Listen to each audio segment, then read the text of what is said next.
Halo, selamat pagi Talia. Selamat pagi sahabat Tirai Aset.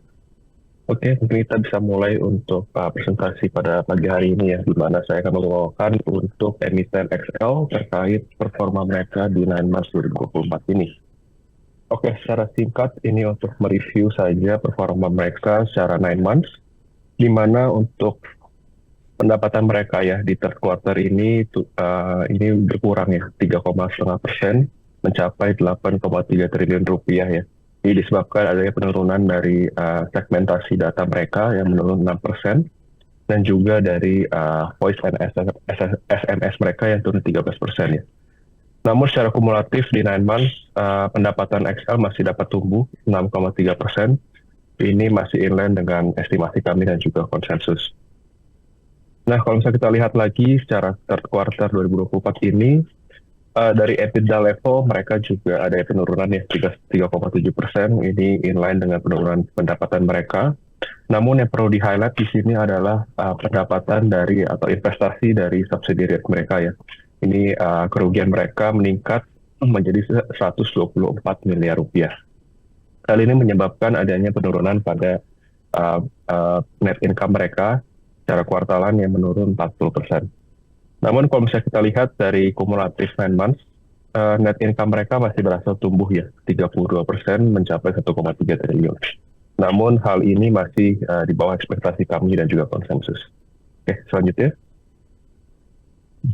Oke, mungkin yang bisa kita lihat di sini yang menyebabkan adanya penurunan pendapatan mereka secara kuartalan di kuartal ketiga ini karena adanya penurunan dari jumlah ARPU mereka ya, di mana kalau misalnya kita lihat di sini ARPU dari XL sendiri hanya mencapai 41.000, di mana di second quarter kemarin itu mencapai 44.000. Jadi ini ada penurunan cukup signifikan. Namun kalau misalnya kita lihat dari jumlah subscriber dari XL sendiri ini ada sedikit peningkatan ya. Ini diakibatkan adanya peningkatan dari jumlah subscriber dari yang pasca layar sebanyak 100.000 subscriber.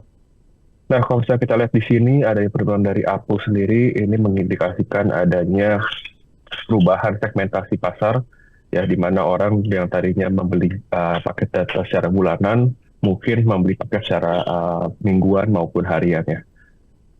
Namun juga kalau bisa kita lihat di sini data traffic atau traffic data ya dari Excel sendiri di kuartal ketiga ini juga ada penurunan sedikit mencapai 2,6 petabyte.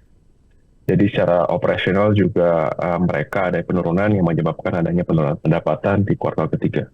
Oke, selanjutnya. Oke, kalau misalnya kita lihat di sini juga secara kuartalan, tren pertumbuhan pendapatan mereka di kuartal ketiga ini mencapai 8,3%, 8,3 triliun ya. Ini masih didorong dari pertumbuhan data revenue mereka ya, yang mengkontribusi sekitar 90% dari total pendapatan. Nah, kalau bisa kita lihat trennya dari awal 2023 ini masih cukup baik ya, di mana ada sedikit pertumbuhan dari 7,5 menjadi 8,3 triliun. Namun kalau misalnya kita lihat dari jumlah data traffic atau tren data traffic di bawah kiri, ini ada sedikit perlambatan dari pertumbuhan ya, di mana dari first quarter 2023 ini mencapai 2,2 petabyte, namun di third quarter hanya mencapai 2,6 petabyte ya. Jadi pertumbuhannya masih belum terlalu signifikan, mengindikasikan bahwa Excel masih belum terlalu ekspansif ya terkait dengan network coverage mereka dan hanya fokus di daerah-daerah tertentu, terutama daerah-daerah Jawa. Selanjutnya.